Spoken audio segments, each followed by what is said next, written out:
So today's guest speaker, his name is Oscar Rodriguez. He's actually a CPM certified property manager. He's also a native of Orange County. So with that said, his journey is pretty much, I want to say, similar to ours. He's a CSUF, Cal State Fullerton graduate as well. Not in real estate though. He went for criminal law. What was it? Criminal justice. Criminal justice degree. And yeah, he has a wealth of experience of how he bridged the gap from Cal State Fullerton grad to starting in commercial real estate, starting in residential, becoming a part of IREM. He has the honor of actually getting trained to be a international facilitator for certain IREM courses. So without further ado, let's give a round of applause for Oscar. Hello, everybody. Actually, I was here 20 years ago. You guys are way too young. But I was here just like you. Okay? Didn't know what to expect, what to do. You know? I didn't want to see it. I didn't have somehow the guidance that I wanted to do. And that's one of the reasons why I'm here. I want to make sure that anything that comes to your mind, you can talk to me. There's no such thing as a stupid question. Okay? You have a concern, you have a situation, you need to ask. I want to have more like a interaction, more than anything. My journey, born in Mexico, again, I migrated in 1989 when I was 10, then 46, 47. Went through the typical struggle that everybody goes when the immigrants comes to this country. But property management is what changed my life. Actually, I was an on-site manager for 46 units that we used to help me pay for my rent, and I was a leasing manager at another complex for 120 units that helped me pay for my tuition. I was having 2 jobs while I was coming here, and my wife was also working to become a teacher. So we were young, and then we decided let's go and finish our education.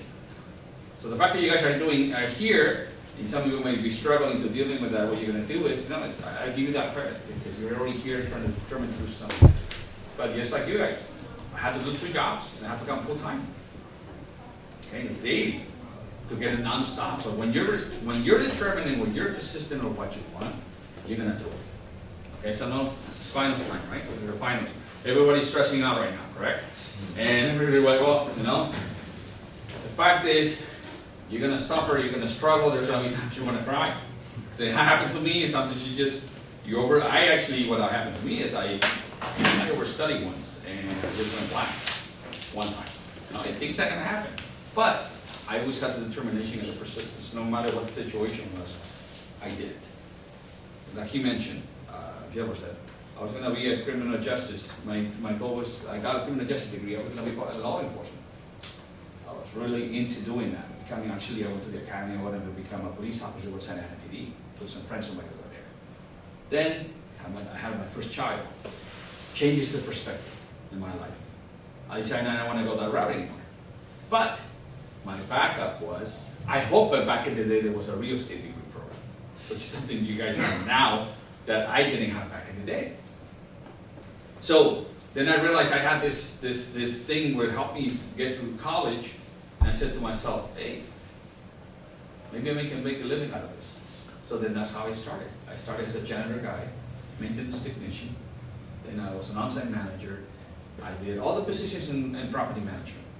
Then I eventually became a CPM because that's what I wanted to become, be the best of what I could do. So I did that.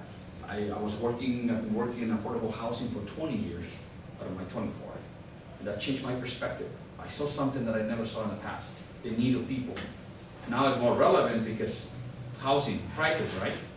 Affordable housing now more than ever is a situation, but I was facing this a long time ago. But then that's when I still did conventional, regular apartments, but then I found this niche, this special thing that I discovered that's called affordable housing, helping others. And then that's when I began to get more passionate about it.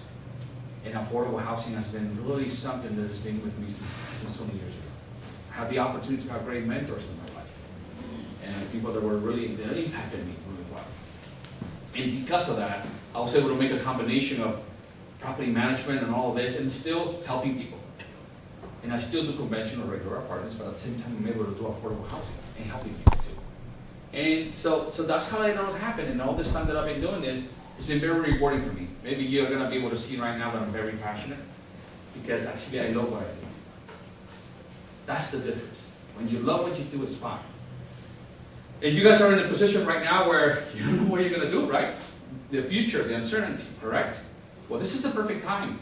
Luckily, nowadays you have great people like Greg that are here, Robert, who is here, a mentor, the advisory board, all this. Take advantage of those great opportunities. And I am here because I'm the director of IREM, and I'm going to be the vice president of education for next year. And I'm not going anywhere. More than ever, I want to come back to my school here and try to help students like you if this is something that is really suitable for you. There's something you guys want to pursue. There's so many things that you can do in real estate. There's so many different things. And you can get paid really well. You know, if you really like something. Becoming a CPM, IREM has been has been here for more than 90 years. And it's not just here, it's global. We have people, colleagues of mine in Japan, that I talk to. People in South Africa, Johannesburg.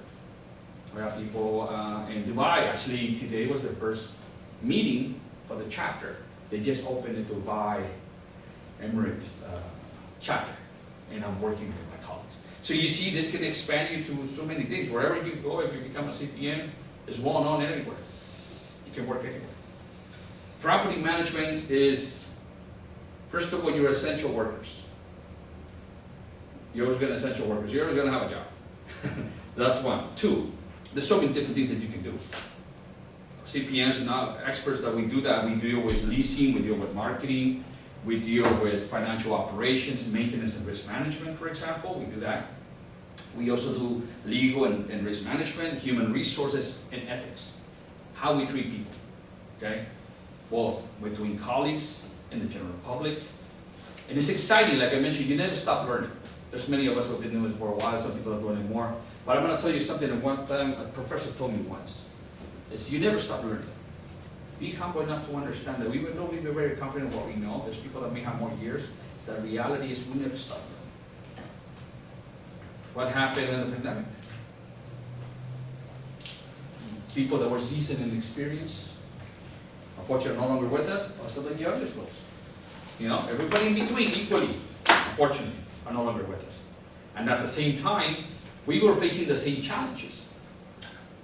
Whether you were just 2 years into this, or 50 years into this, we were facing the same challenges. How do we handle the situation? How do we manage it? How do we do this? So you see, you never stop learning, no matter what you do. But what we do in property management is, we're problem solvers. We're always looking. Nobody knows it all, yet we continue to learn and adapt. You need to be able to have that. So when you becoming a CPM, not only do you do, like in my case, multifamily, affordable housing, you can also do industrial, different types of commercial. There's so many ranges of things that you can do if you want to do. I love interacting with people. So plus, to me, it's very natural to me to do multifamily. Okay, but there's people that don't like that. They'd rather deal with the commercial. There's just different ways. So as we talk, so I want to stop there on that, but I want to open it to all of you. What do you guys think when it comes to property management? When it comes to your mind, what do you think? Anybody? What do you think when you think about property management? What is the first thing that comes to your mind? But what do we do? People relations. Okay? Yeah. It's an ongoing situation that we're always doing. Problem solving. Problem solving. Great. Anybody else? Yeah, I was gonna say always on the go, just talking to different people throughout the day. Yeah, it's an ongoing issue. It's an ongoing thing, a great benefit. Always keep you alert. Working on all those things. You know, you're always, everything that happens in society, no matter where you are, we're encountering it. We're facing it. Whether it's unfortunately drugs or little other things that are going on, we're the people looking at everything. Remember, especially in multifamily, we're the only one with challenges now. Okay, whatever you see out there, we'll have to be alert.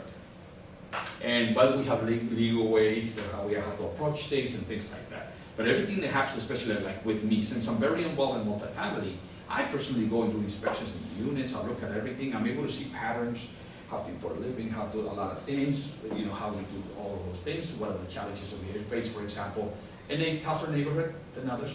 Like I grew up in one of those. See, I understand because I lived in that type of culture, hemisphere, right? I understand that the concepts, the things that could be a problem, you need to be careful how you approach it. Because somebody can come from the outside and apply the same type of rules that you were applying in a different property, and it may not work. Some of them may, but not everything. Living in a rough neighborhood like me when I was a young kid, having to overcome a lot of challenges, I was looking at drugs, I was looking at gangs, all those things. But I knew how to play it, how to work it out. Exactly as property managers. You need to be able to understand what you're dealing with.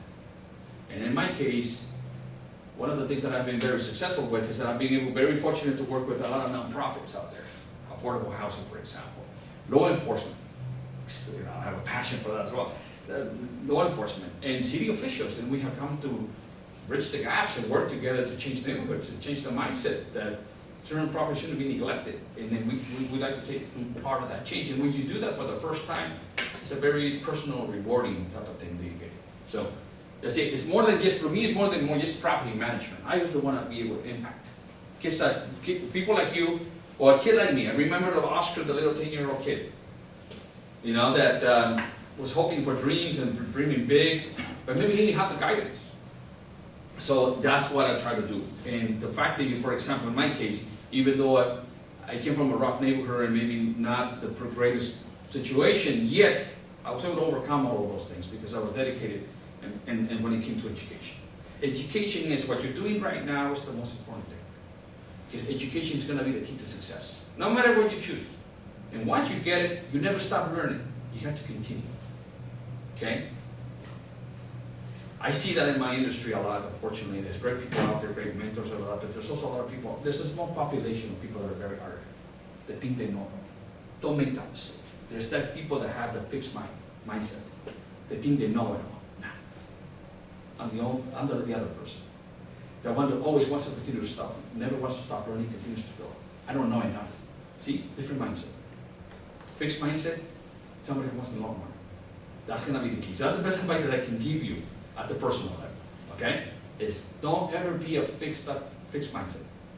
Always look for ways, I do not know enough. Always continue to learn, okay? That's the best thing that you can do. Because otherwise, you're going to get caught in something that later may come back at you, okay? So like I said, I've seen that, and that's what I see especially in my industry. And the pandemic was the first thing that kind of brought everybody together and said, you know, humble enough to admit we don't know it all.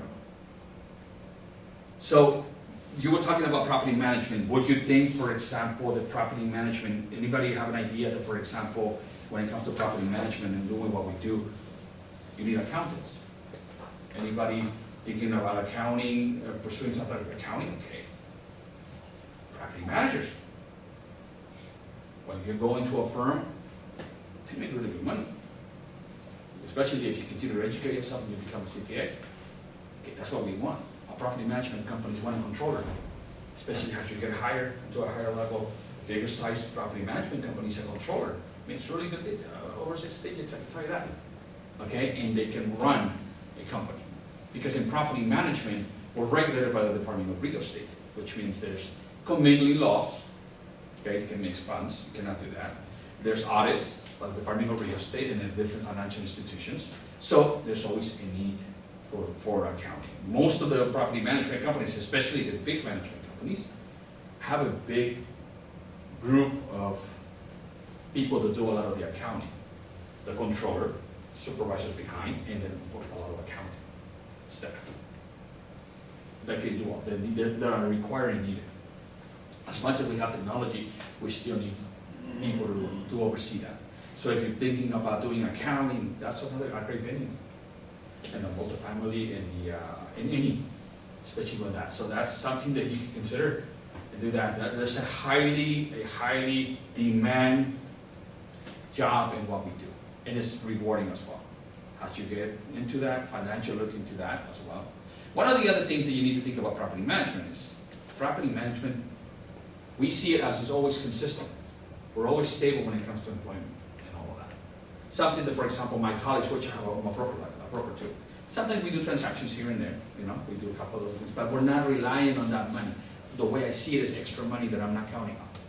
If it happens, great, and if not, I'm not depending on it. Okay, some of my colleagues in the industry, they do that. But some people actually want to come into our property management field. But then they realize it's not as easy as just collecting rents and paying bills. It requires an expert, especially CPMs, because we know we have to oversee things that other people don't see. Because our goal is that, if it's legal, it's ethical, and if we're doing the best for the best interest of the asset and of our clients, okay? It not only takes years as you gather that. So any other position that you think outside of accounting that you think of when it comes to property management? Leasing agents? That's where leasing is crucial. You have to deal with fair housing regulations, tenant criteria, communication. People with communication degrees can also make it, because you have to be able to do that. So leasing itself is its own department, technically, within, okay, sub-departments. Leasing requires specific people that have the customer relationship type of approach, right? That understand the laws, right? That understand the laws, fair housing especially, the compliance. Typically what we do in leasing is tenant criteria, with a specific set of guidelines of what needs to be done, and tenant reviews it, looks at it, and if they feel that they need a requirement, then they're welcome to apply. Right? You got to be able to put proper protocol to do that, and professionals need to do that. Because fair housing is a really big ticket item. When it comes to fair housing, if you say something that may be not appropriate, how somebody from the outside can see it as something that maybe was inappropriate what you said, but how is it measured whether you did it with intention or non intention? Criminal justice, mens rea, the intention of doing something, yes or no. So you see, how do you measure that? You said it, you said it. You have to be very careful, because when you say something or you do something wrong, it could be a problem and it could be a liability aspect. Fair housing is very important, especially when years back in the day when there was segregation, there was a lot of inequalities. Now more than ever is something that we need to do. So it requires somebody who's trained, somebody who's specialized in all of that to make sure that that's done.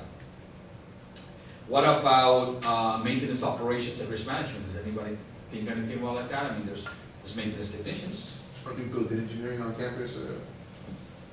That's another completely different thing. You know, it requires on-site managers, maintenance people to do the work, right? But at the same time, who oversees them?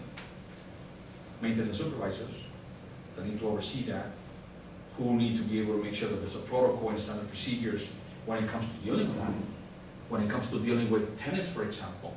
For example, one of our policies, that in my policy with mine, if we're coming to a property, do we have permission to enter, yes or no? That's part of the first initial things that we have. Number two, my staff, my team is not allowed to go into a property if there's a minor. No exceptions. Okay? Under the 17 and a half, no. And typically, no. Why? Because you got to see the human aspect. And you want to reduce potential problems or confusions and things of that nature. So there's certain things like that that we have to do, that we do to diffuse potential problems. What about risk management? What we do and what we do in our job is also always to reduce risk management. What? Risk is always going to be there. Whether we can keep it controlled, okay? Whether we can keep it manageable, knowing that we did everything we could in our end to get that done and to make sure that we did everything. For example, small detectors in an apartment complex, right? That's something that we do. What do you guys typically see on Christmas time on the news? Unfortunately, right? Somebody left the Christmas tree. There's always, well, I'm always, not going to I just hope that it's not me. You know, that when that happens, I don't want to be that person that is involved in that situation. Because as a human being, I care about my tenants, because they're humans. It could be my sister, it could be my brother, it could be my daughter. The personal aspect. So we do everything we can with the ongoing inspections, especially right now, as Thanksgiving is coming and we're grateful, right? It's the issue of making sure that we put all the small detectors, that we had everything properly done, that everything's fine, all of those things, so that we have the peace of mind that we did everything we could in our power under those circumstances to protect people, hopefully saving lives. Okay, so that's also, like I said, that's the aspect of risk management over here. That requires some other type of person to do that. So you see, there's always different things within. There's like 10 or 12 positions within our industry that can be done, and it can be really lucrative, especially when you're thinking about joining companies that are really well known out there. There's so many things that you can do. And there's so much growth and advancement in what we do. So you just, like I said, you never stop learning. Because as years pass, as new generations, as societies start changing their way they see things and all that, we need to continue to have ongoing education. It never stops. Because what was not acceptable back in the day is acceptable now, or maybe vice versa. So we need to be able to do that. So that's where I mentioned. So when we're trying to hire somebody, when we do recruitment in our behalf, we start with janitorial staff that helps, maintenance technicians that do the work as well, do the operating, maintenance supervisors that do the work on that as well. Then you have on-site managers, like me when I was helping pay my rent and all that, in terms of get here and finish my tuition. That's very lucrative work that you can do even at that aspect if you were to become an ARM, accredited residential manager in that aspect. Or there's the ACOM, accredited commercial. Okay, the two designations that we get and with IRA, that they do the commercial and the residential. And some people, especially that if you become really good and continue to educate yourself and you have a degree of real estate or something and then you get ARM, man, you can be making some money. There's some people that make some really good money, 6 digits. Especially if in the conventional aspect, when you start managing properties that are over 60, 80, maybe 100 units, you can make some really good money on it. You also have, if you go in the affordable housing aspect, which is completely something different within the residential, then you have a completely different environment, but it's within. Affordable housing is compliance, for example. People that do the household coming in, you got to do a requirements of certain rules that you have to provide, and you have to follow some guidance from the 4350.2 handbook, which is housing HUD. They provide that. There's income limits, there's restrictions and regulations, and on an annual basis, you need to do an income certification to certify all that. Well, compliance people can make so much money on that too. Especially at the beginning, you help people, you're able to do that, and at the same time, you have growth. If you want to do it a bigger portfolio and work at other bigger nonprofits. And then then you have the compliance managers and then the supervisors. There's so much on that as well. Then you have people that do an affordable housing, exclusively the loans and the granting and the grants, and trying to make sure you're in compliance and trying to get new funding to develop new apartments. Okay, that's a completely different job that you can do with them. All of those require people from real estate, and you can grow with them. In my case, like I mentioned, I have gone through every position until eventually, one of my biggest goals was to become my own management firm, and I did. And eventually I made it become an AMO, which is an accredited management organization, which is also the highest designation that you can get in what we do when it comes to Ireland, is to become an accredited management organization. And I'm fortunate enough to say that I'm very grateful that this year, actually, my company was nominated to become a nominee for Best AMO of the Year, which is the fact that I was named within. I mean, it's quite an accomplishment, because it shows what we're trying to do. So you see, there's so many things you can do on that. And then on the accounting aspect, there's so many people, for example, let's say we're just doing the management aspect, right? But also there's people that are overseeing us as asset managers.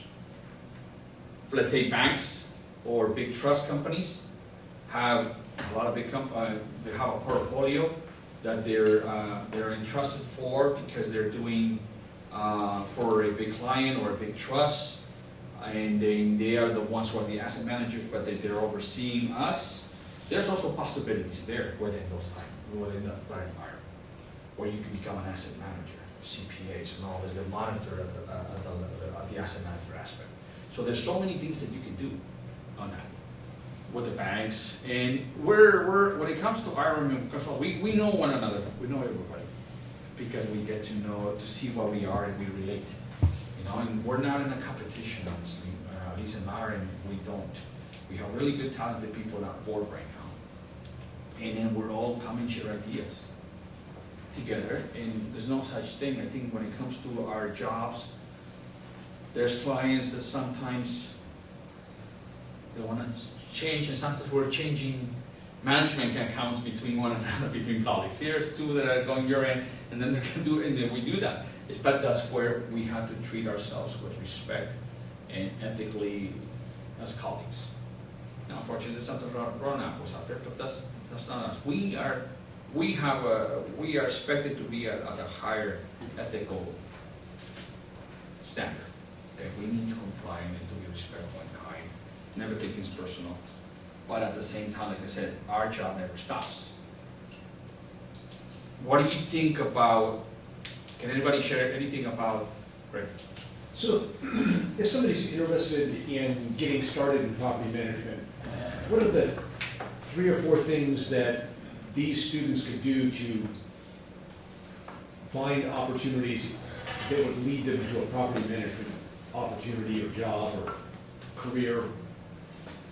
But just the fact that you're here, some of you, I'm excited to know that you guys are doing some type of concentration with real estate, right? Or financial. So yes, the fact that you have, for example, Iron, you understood that. And now, if you're able to get a concentration on this, you got to do that. We have 9 courses in Iron. But 8 of those can be, it's called a fast track, okay? Those can be, they need not wait because you already done it. So out of the 9, 8 will be dismissed because you already have a degree. And you can go into the transition of becoming a CPM. Then at that point, for example, I can tell you one thing. When I think about hiring somebody, if somebody comes with a real estate degree, they come with a CPM, it's really this high. And they put you in a different level when it comes to doing that. So I encourage you to continue when you do your degree. If you want to pursue something in property management, definitely become a CPM. Especially since you already have done the work, that would be perfect to do that. Now, join us. That's why I'm here too. As the Director of Education, my goal is to interact more with all of you and help you guys come in, and you could go to our events and do networking with us. And we're also working right now very heavily on trying to bring people that may be interested to come and check it out if you really want to even consider this. And maybe we can connect you with different management companies and do internships, mentoring you. Something that I didn't have back in the day. Luckily, this is what I did, right? But maybe that's something you want to look into it. So like I said, those will be it. So if you get a degree, consider the CPM. Remember, CPM is technically the most important one globally. Okay? And do that.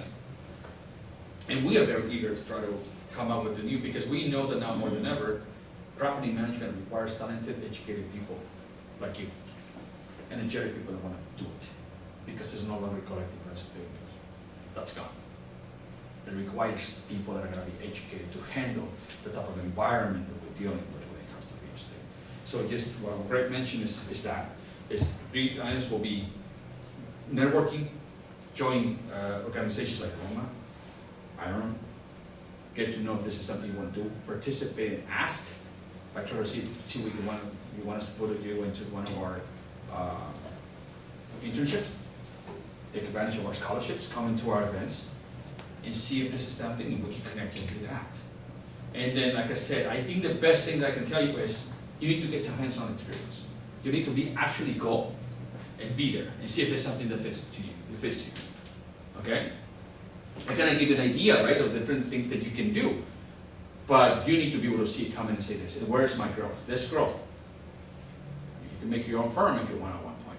Okay? Or you can join really good companies out there that are always expanding. There's a really good one right now going around that is, I mean, there's so many, but one of them, I was just at an event yesterday, Greystar. Greystar is the number 1 developer right now when it comes to apartment complexes. Class A, which is the highest. Because we have what's considered ABCDs, which ones are more. So that one, that could be something great. And now my understanding is they're also doing more international stuff as well. So you see, there's so many different opportunities that you can do to try to roll with that. But education is going to be the key. Good degree and some type of designation that will put you out there And that's gonna differentiate. So if I was to hire you, I will hire somebody who has a degree to do that. Because you already know, and I know that you're already serious about what you're doing, or what you want. Okay, like I mentioned, back in my time when I started, it's people giving opportunities, but now the environment has changed so much. Where it requires people that know what they're doing, more than ever. Because there's so many laws, especially in California, changing. You know, so there's a lot of things, rent controls, a lot of things going on, especially the commercial. We're going through a lot of things that are changing, and it requires people that are going to be prepared and trained. I never stop learning. You know, we never stop learning. And there's always, we're facing different things. Sometimes we face, when the black market, when the market's going down, we always stable. Why? Because we have receiverships, for example. Somebody has to manage them, right? So those are the things. Any other question you may have?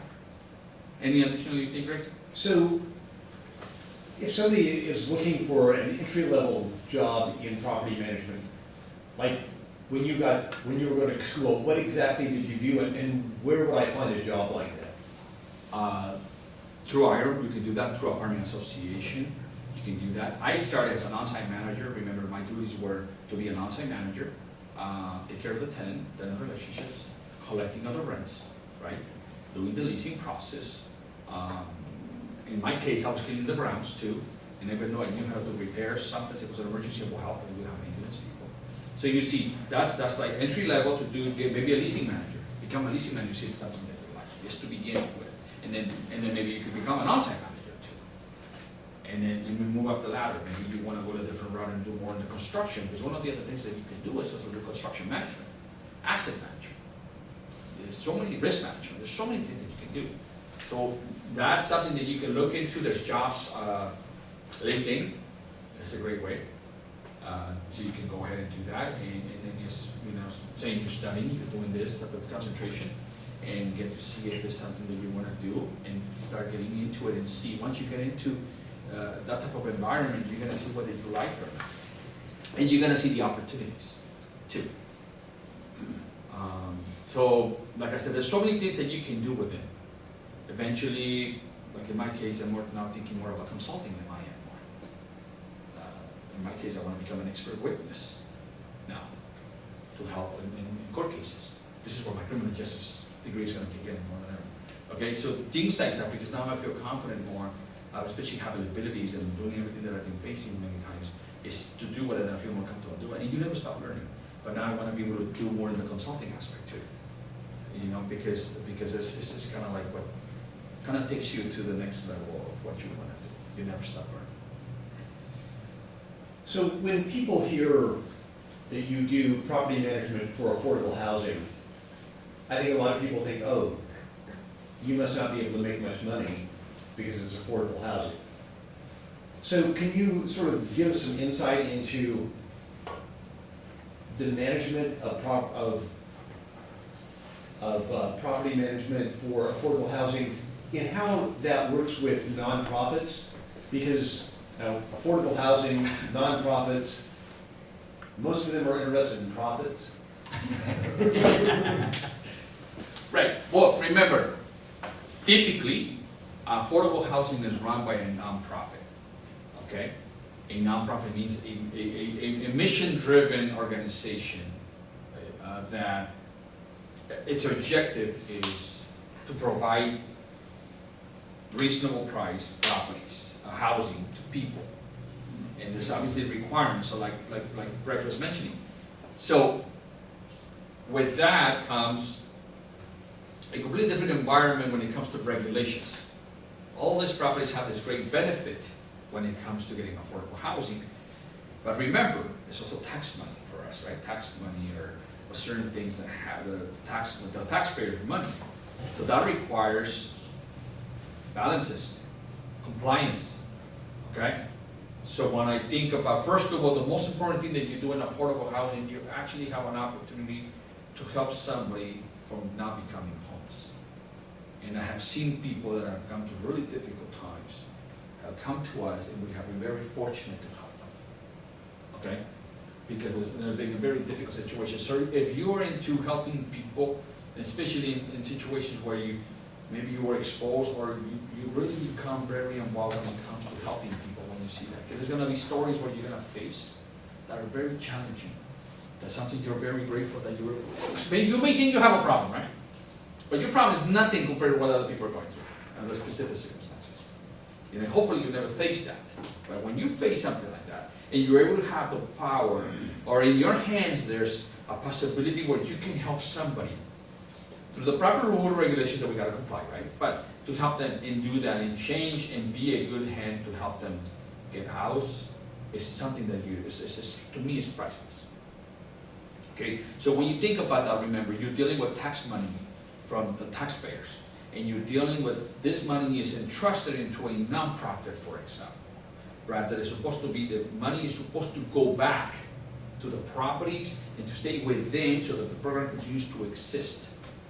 Okay, the issue of a nonprofit doesn't mean that you're not able to be lucrative and make good money when it comes to being nonprofit. I mean, you're gonna get a decent wage. It's just the nonprofit itself cannot make it a professional gain and keep the money. The money has to be distributed, or you continue to use the money wisely to expand and do more housing units elsewhere. Now more than ever, Orange County, there's nothing in Orange County or anywhere in California that is not tied one way or another with affordable housing.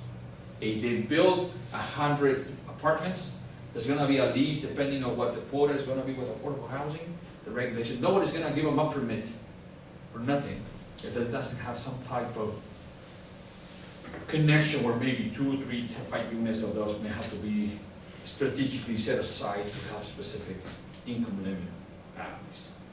Okay, so affordable housing in that aspect, it works. Like I said, I've been involved for 20 years, worked with many nonprofits at the smaller and also the bigger national level, and the mission is that on affordable housing is to help as many people as you can. It is very rewarding when you get things the right way. So affordable housing has all the possibilities, like I mentioned, when it comes to the same thing that we deal with property management positions, but then you have the compliance, all of those things that are additional jobs, controllers especially. Controllers is, I'm gonna tell you, when it comes to affordable housing, that's a really good way to go if you're into financial stuff and all that. Why? Because remember, all these buildings get audited on an annual basis by the states. You need to provide an audited reporting to them to confirm that the money is being used wisely and properly. So it requires a controller and an additional third-party neutral company that comes from affordable housing has to do the audit, and that's what gets filed and is sent back to them. So there's things that need to be done. So nonprofit is a great way to help people, and at the same time to be part of something that is going to be the present and it is going to be the future, especially in California. I have a follow-up question. You said that when you were still in school that you managed a 50-unit apartment complex. 46? Yeah. And then you also managed a 100-unit. 100, yeah, in a different property. So like, I wanted to follow up. Greg answered my question. Like, so how did you position yourself to get in both those jobs? Like, because obviously, like you started on your career very early at a very pivotal part of your career. So like, how did you get in there at so young, so still in school, and still like obviously like you worked 2 jobs? So my mom was a single mom when we came in Mexico in 1989. My mom was a single mom working with having 3 kids, working 2 jobs, barely making it. Okay. One time we were fortunate enough to have a supervisor who came into the property where we were renting. Who I think our property became a receivership. The property owner couldn't pay it anymore or something, and the bank took over. So this management company came in, and it's called a receivership. The court orders a third-party company to come in, temporarily manage it until it gets assigned property to where who's going to buy. And by coincidence, my mom was passing by or something, and the supervisor needed somebody, a supervisor from the property, came and I said, "Man, would you be willing to help us clean the grounds, and we'll give you a discount on the rent?" And my mom, "Well, yes, of course." So she started doing that. Then after that, she became a leasing manager. We taught her, went to classes, and did all of those things. So that's how I got involved. My mom and I being the little kid doing that. And I was the little kid helping my mom, trying to help her, because we were trying to help her. And we were saving ourselves the rent. I mean, the difference between being able to make it or not, right? So we were doing that, and eventually they saw that she was really good. Then they gave her a different complex. She became an on-site manager there. And then I was involved since then in changing a little light bulb, things like that to help in cleaning. So I kind of came within, and then when I was going to community college and I got married, I was given an opportunity to become an on-site manager. As an on-site manager, I was doing all of those duties, but luckily as an on-site manager on that property, I needed to do what's called part-time.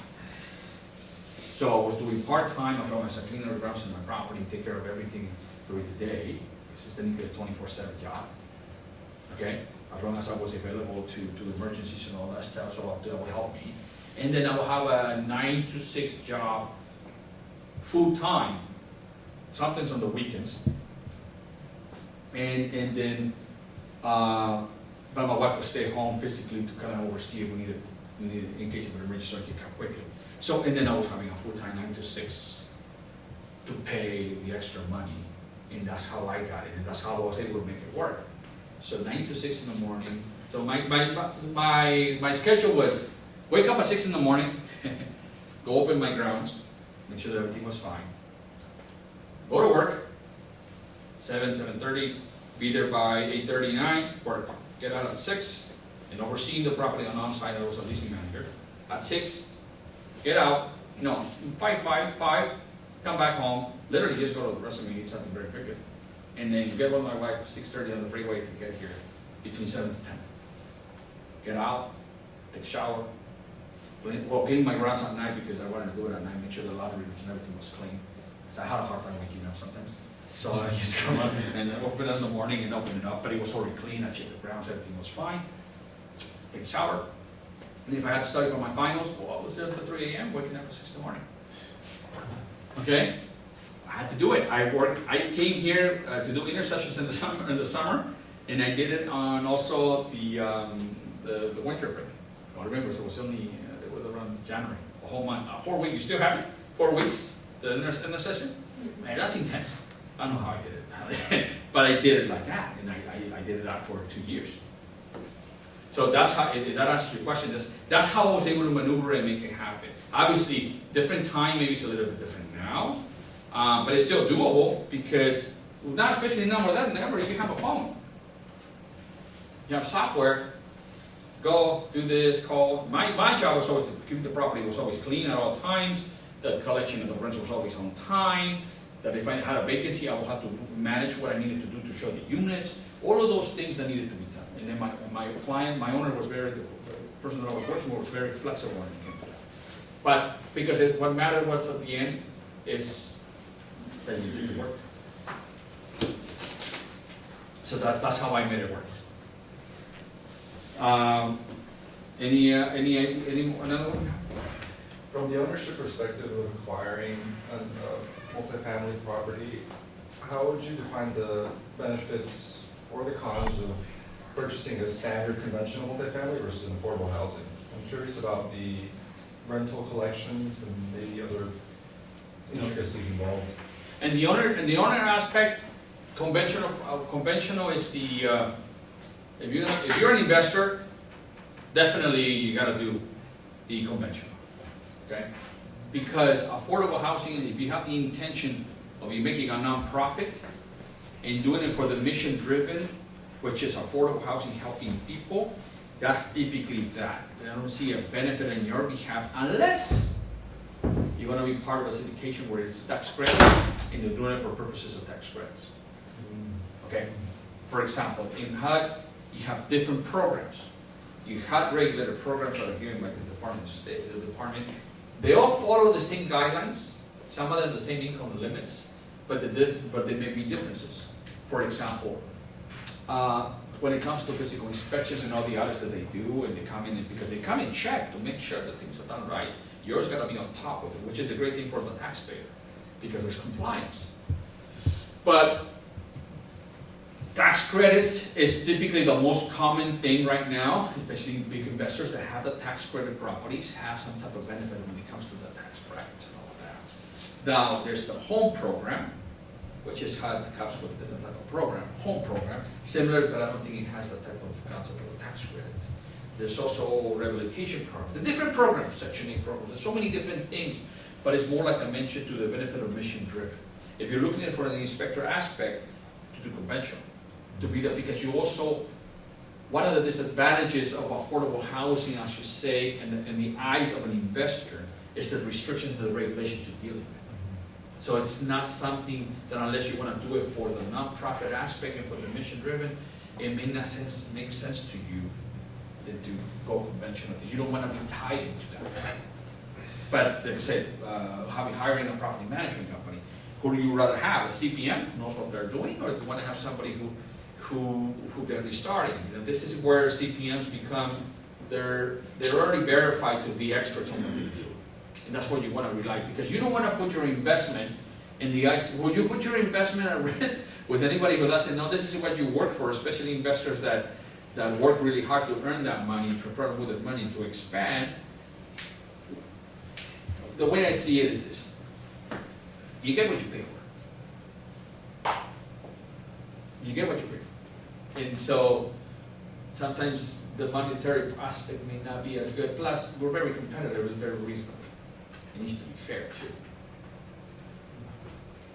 So I hope that answered the difference between one and the other. If you're looking into financing, looking into that, there's a lot of mom and pop investors out there, people out there, and don't get me wrong, it's great. But sometimes there's the challenges. One of the challenges is sometimes owners want to be too involved and too control and everything, and sometimes it's difficult for us. This is where we have to cross the line and put a line and say, listen, I'm here for the best interest of you, for your asset. I know what I'm doing. I also want to see with that client whether we have the same understanding, because I don't want to be wasting time either. You know, somebody I'm the 5th management company within the last 2 years, 3 years. There's something wrong. You know, I don't want to deal with somebody who doesn't understand, and we're not talking about the same language here, because I don't want to be. No matter what I do, I will do everything I can. But there will be times where, unfortunately, this person will simply not going to be happy. And at the end, if this person feels that you can manage better, then do it. Then why are you not doing it? Right? Do it yourself. But one of the things that I realize in a lot of those is when it happens cases like that, they think they can manage it. But that's not always the case. Because most of the people that especially that mom and pop sometimes, they don't understand the new updates of the fair housing. It can get you in trouble. Once again, you need to adapt it today. Yes, certain things don't change, but you need to be able to adapt. If you're living in the past, thinking the same way, no. And for example, with me as a property manager, when I talk to clients, I need to be able to understand, is this an immediate ratification that you want? You want it now? What is your intention? What is your goal when it comes to this property? Do you want to do this because you want to preserve it, a part of ownership? You want to keep it for a long time? What is your goal? Because sometimes I have a client, for example, that will tell us our building right now, they want to sell it, and now they will try to not put the money in, and they don't realize right now that they want to sell it, and some of the components of the AC units don't work. Well, guess what? Now you're forced to do it if you want to sell it. So you see, the way I see it is this, and this is why you rely on people like accounting and everything that we do. Remember, capital improvements.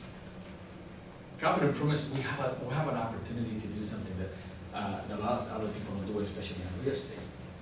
You know, you're able to refer that in 27 years when it comes to the interest, or you can do it at once depending on what your goal is. You see, there's so many benefits about this that when I see what my clients is about educating my clients, telling them, yes, you may be keeping this up, but that's not if you put it back in your buildings and do capital improvements like for roofs and different components. Number one, your values of your properties go up.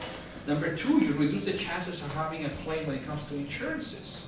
All of those things come into line when you do all of this, and it requires people that know what they're doing. You know, to be able to get the benefit of the capital improvement benefit on that, depending on how you do it, depending on the CPAs, depending on the accounting. There's other ways you can do that. Every money that you put back in your property helps you, and it values you. Would you rather pay more for the uncle's salary? You want to put it back in your property. I think it makes sense to put the money, strategically do deferred maintenance depending on what you do. Because then, if you don't do it right, for example, a roof, and you know this thing is not good, and you got to do it, and it's already gone beyond the, let's say, 30 years lifespan.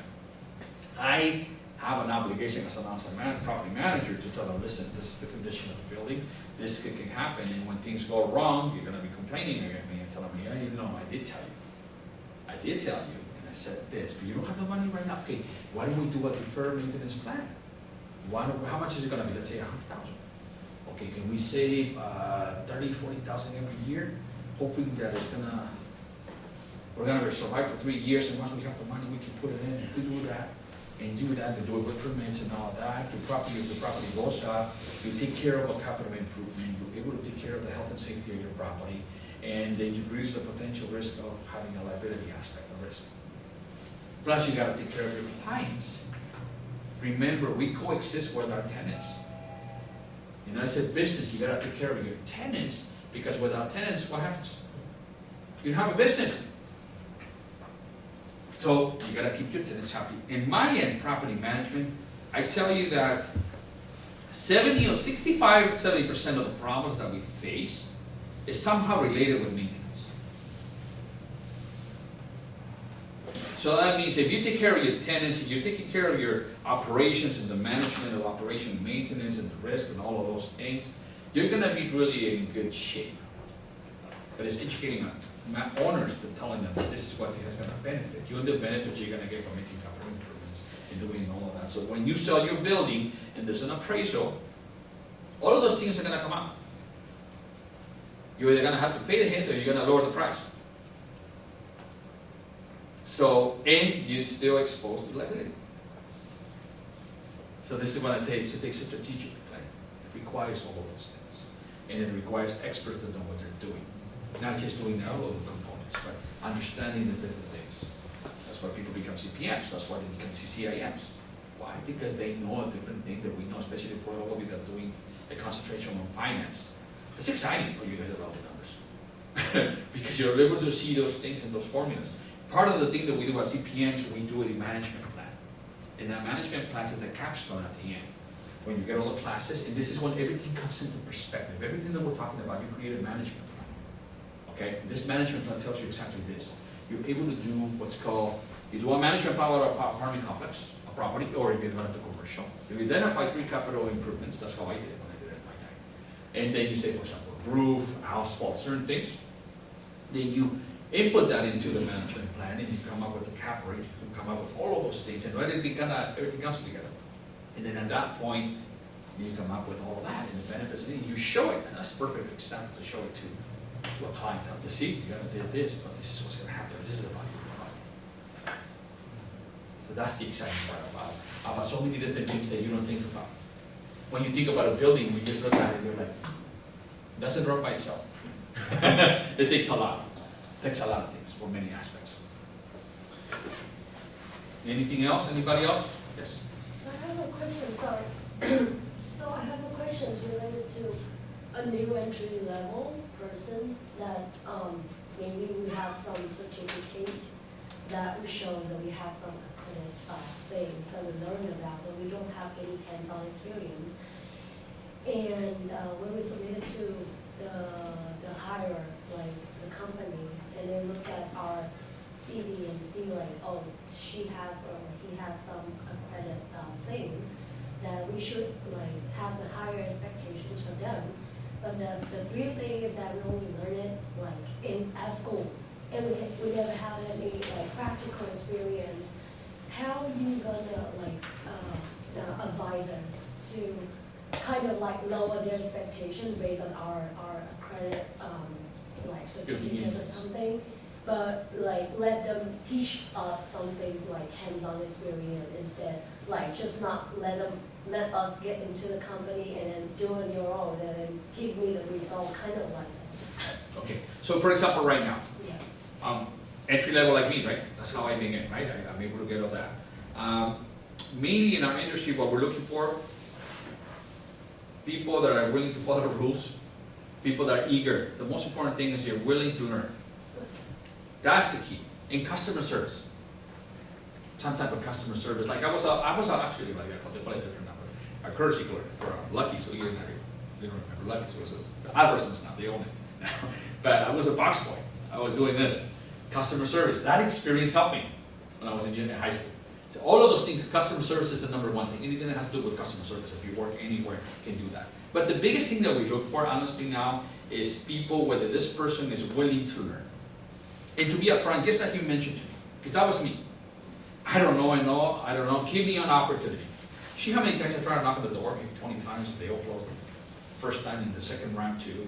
But when it's meant to be, it's meant to be. Okay, so you do that, you go, there's many entry-level properties. For example, like I mentioned LinkedIn, but for example, we're now working with the Apartment Association of Orange County. They have some really initial, some of that's together. They have this program called Housing Provider Certification. It's kind of like different classes that teach you a little bit of everything. If you're going to do in the apartment company, and the residential aspect, we have to find out about the commercial, if they have anything like that. But and that you can do that, and it's going to teach you the work, the whole a little bit of everything, fair housing and all of that. You get the certificate, and then now you know. Maybe with that certification, you come in and listen. This person is serious. And it changes that. It is an entry-level way of showing, listen, I am interested in this. I want to learn. Can you give me an opportunity? And then within, start seeing your opportunities. What is it going to take? But I can tell you one thing. You guys, how many of you guys are going to, all of you are in the real estate concentration, or you guys? We're open all majors, but a large majority are business majors, marketing, accounting, finance. Marketing? Accounting. Finance? Finance. Finance. Yeah, see, finance is there. There's so many people, so you think you just don't need a real estate degree to be a property manager. No. We need finance. It's more than ever. We need finance. And especially now that we're global, you could be working with different companies remotely. I'm seeing a lot lately. You have finance, but you have a concentration on apartments where you take those certifications, for example, or maybe you get, like I said, going and knock on the door. Listen, all the management companies now, more than ever, they're looking for people. There's opportunities out there. They are, more than ever. We're having a hard time hiring people. People don't want to work right now. Honestly, people don't want to work. Or some of the maintenance people, they want to make more money than us. Like, no, we're having a hard time finding maintenance technicians that want to work. And if they do, they want to be making $60. No. What do you guys do? You see, there's a lot of that. But there's great opportunities, especially for people entry level that want to come in and do that.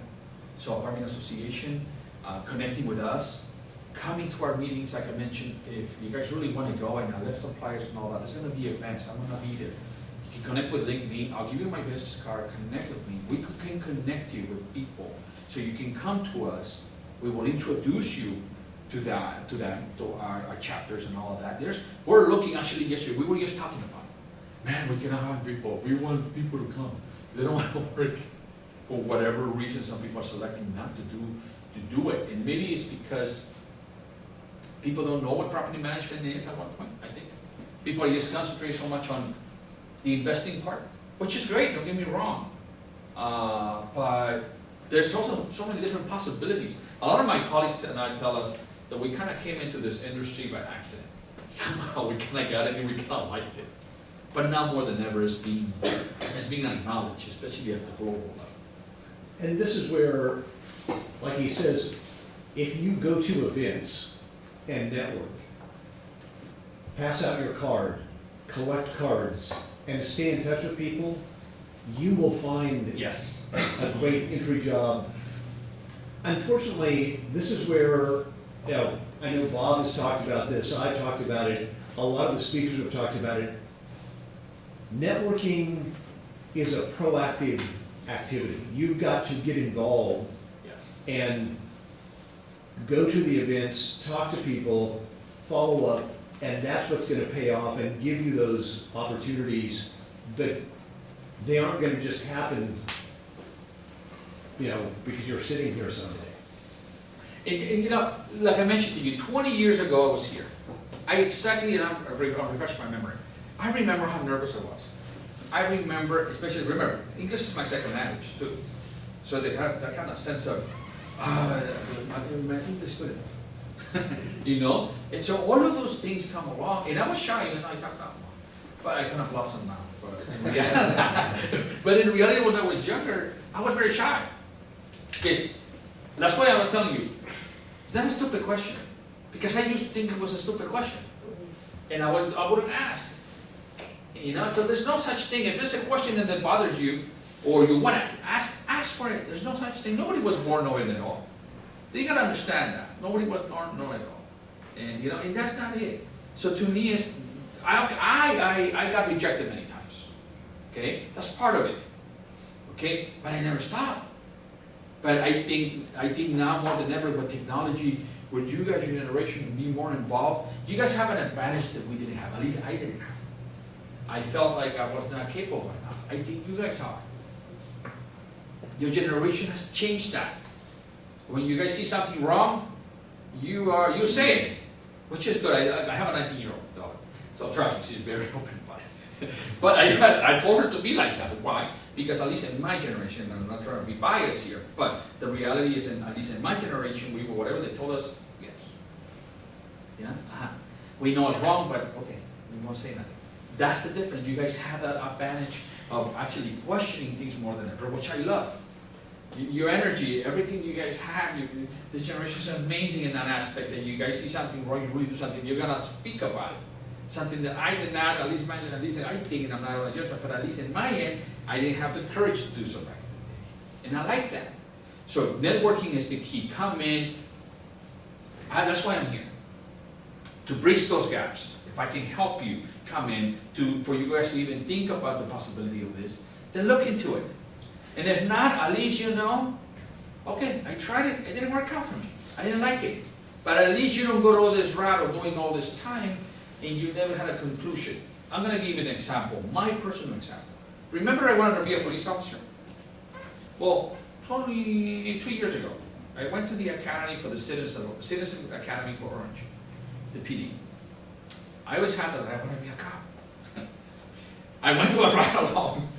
And I faced a real difficult situation with the ride-along, something that happened there, and I was like, man, I don't have it. I don't have it. Because I realized, no. Anxiety, woo, everything. Everything. It was a person, okay. So remember, I want to be a police officer. I felt like I needed something. Like I never had the closure that I want. I go in and I did this, and even they told me. Back in the day, there was a gap. There was an age cap. And now they took it out. And now you could be as old as you wanted, you could still be a police officer. They took that out. I think it was 27, because it takes too much training to get you to eventually become a police officer. Now that's gone. So that was one of the requirements. And then I went back by now. And I went, and then we went into a situation where we had, fortunately, a person who was a homeless person who was in a trash area, apartment complex, by the way. Great apartment manager, by the way, because he reacted with this person, unfortunately, was going to get possibly the potential or the possibility of being raped. We get this call, we go in. And remember, this is when the Black Lives Movement was going very, it's very strong and all of that. And not to put it into bad perspective or anything, but this person unfortunately was African American, the victim. It's me, the police officer is Latino. We're coming very quickly. This is happening in seconds. We show this guy, hey, this guy's not cooperating. Luckily, so we're all concerned, right? Black Lives Matter movement, a lot of things are going on, a lot of friction, a lot of things going on, and I understand and I'm all for it, but then we have faced this situation. Luckily, the sergeant shows up within a minute, who coincidentally is African American, so that the situation of perhaps race being a concern at that moment is no longer an issue. Then 2 more cops show up. Okay, fine. See, it mattered at 2 minutes, but to me, 2 minutes were a turn. So see, all of those things that can happen, variables that can have put in a situation that could be different, especially with social media and all this thing.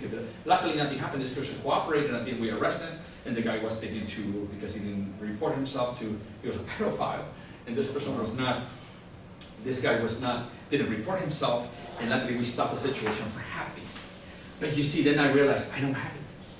But at least, I will be retiring right now. You know what I mean? Because it takes a lot. It's for us to judge something that happens in a matter of minutes, and you're human, and you're doing something like that. It's easy said than that. So at least I gave myself that closure, and I'm like, no, okay, never mind. I did, okay, no, it's not. I'm not going to do it again. So you had a question. You were talking to me something? I was going to ask, like, what was the situation that makes you not join? Well, There it is. well, the reason why I didn't join in the beginning, Yeah. or now? To become a cop. Okay, well, I had a really nasty, and I don't believe this, but I had a really nasty dream that I know how I was gonna die. I didn't believe in it. Okay? But I had a dream, a realistic dream. I don't know if it was a sign or something. And I said no. Then I come to realize in my personal life that the reason why I want to be a police officer is because I was always going to, police officers typically are put to a higher standard when it comes to moral, when it comes to all those things. I grew up in an environment where I had a biological father in Mexico who was an abuser, domestic violence, and also was an alcoholic. I think part of my trauma was the fact that I wanted to be something completely opposite to that. So now I related to that. And at that moment in my life, I felt, because I wanted to be very firm and very down and try to break that cycle. I never touched a beer in my life, by the way, because of that. Sometimes traumas can be good. Okay? Now, that doesn't mean I don't do a tequila shot or a mezcal once in a while. I'm responsible, but now at a different age of my time, because I was concerned of becoming an alcoholic because of what I saw. That's why. So certain things that you go through your life is probably what's going to help you. So that, you mentioned that. And then after that, the birth of my child, my first daughter, changed my perspective completely different. I'm not going to put myself in a risk where I want to be the father that unfortunately I didn't have. Break that cycle. And I wanted to be present in the life of my kid. So I chose that. And now, more than ever, I reinforced my decision by going to this situation that I face and realize, no, I just don't have it anymore. So maybe you're going to go through that situation in your life, in your own personal life. We all have things that we have to work on. At the personal level, I can tell you one thing. For a long time, I was carrying a couple of things out there, in there. The best thing that I did was to go to therapy. Got that done, and it's like a computer. You have the trash bin, put it up there, and then create space for happy moments. Whatever happens to you in your life happens for a reason, as painful as it may sound, but it's what you do with it. There's something that stays with me all the time, that I always follow. There's no, what was this one? I was looking at it, was like, you're not responsible for the programming you receive when you were a child. But as an adult, you have a responsibility to change it. So whatever you didn't like, change it. Don't repeat it. Break the cycle. All right, let's give him a round of applause. So, lastly, Oscar had brought some extra material from IROM. I know we did marketing and leasing, and we'll probably do those next semester as well, but we do have scholarship opportunities. We also have a social engagement, so please take a couple flyers if you're interested. And like Greg and Oscar said, we have to put ourselves in those uncomfortable situations because it's a proactive activity to network. And I kick myself in the ass because I need to do it too. And I tell you one thing, you're not going to be by yourself. I'm going to leave a business card, I'm going to do that. You just need to have somebody. If I'm going to be in that event, I can be that for you. Okay? Then I can help you find out. We can connect.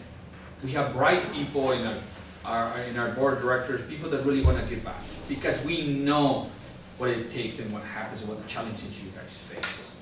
We want to do that. We want to make it easier. A way of giving back is by doing that. Putting you in a position where you have an opportunity to explore possibilities of that and to open your mind to something that you perhaps in the past you never thought about. You can be, like I said, there's so much growth. I can tell you one thing. You're at the right place at the right time. You're educating yourself. You're going to come from different backgrounds. We might be facing different challenges.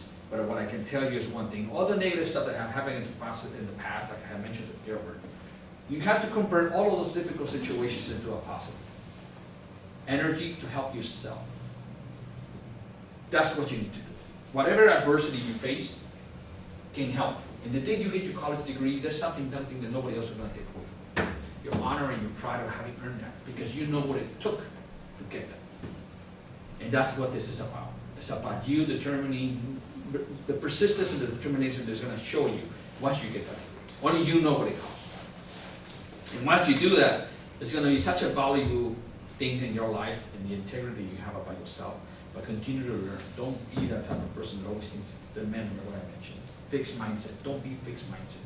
Always learn, continue to learn. I continue to learn. I look up to people. I want to be like that. And another thing, get surrounded by great people. If there's 6 people and 5 people are drinking and alcoholics, you're more likely going to end up being the 6th.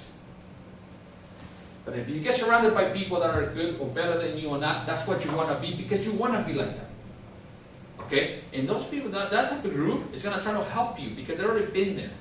Even me right now, as I become an instructor for international instructor, I'm looking at people and I'm like, wow, this is good. And I want to be like them. And I'm not afraid to say it.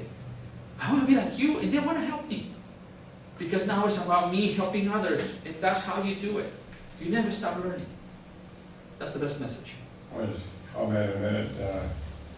2 years ago, Freddie Solis, I don't know if some of you know him or not, but he was one of the individuals that was 20 that were students at this time, and then they were associated as a student member of IRA. Solis went on to sit on the board of directors. He was invited of the IRM chapter for Orange County. I attended a meeting with BOMA last Friday, and up on the stage, a huge banner of the executives for going into 2025 for managing the BOMA chapter.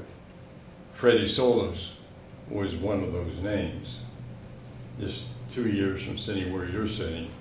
And I asked Freddie, I said, you're on your way to becoming president of BOMA, aren't you? And he nodded, I am. And that's what you want to do. You want to get involved. You want to think about maybe sitting on the board. If you're active enough, they'll bring you on board. That does tremendous for your resume. Yes. Everybody at IRM, 450 members, will know you. You may not know all 450, but they will know you. You're building relationships. And whether you stay at IRM, become an executive at IRM, or move to BOMA, or crew, or whatever you want to work your way up to. We have the white piece with the young professionals. We have somebody who's in charge of that. I'm part of the diversity, equity, and inclusion program. I'm part of the education. We do committees. Anybody who wants to come, bring their ideas, everybody is welcome. You're gonna fit in. And like I said, it's the perfect thing. So you're able to network and see people and work with them. And the opportunities are gonna be there. They're just there. You just need to come in, talk to us, get to know us, and just be involved. Take advantage of something that I wish I had done a long time ago. And I didn't. I'm sorry to cut you short, Oscar, but Greg has a class to teach.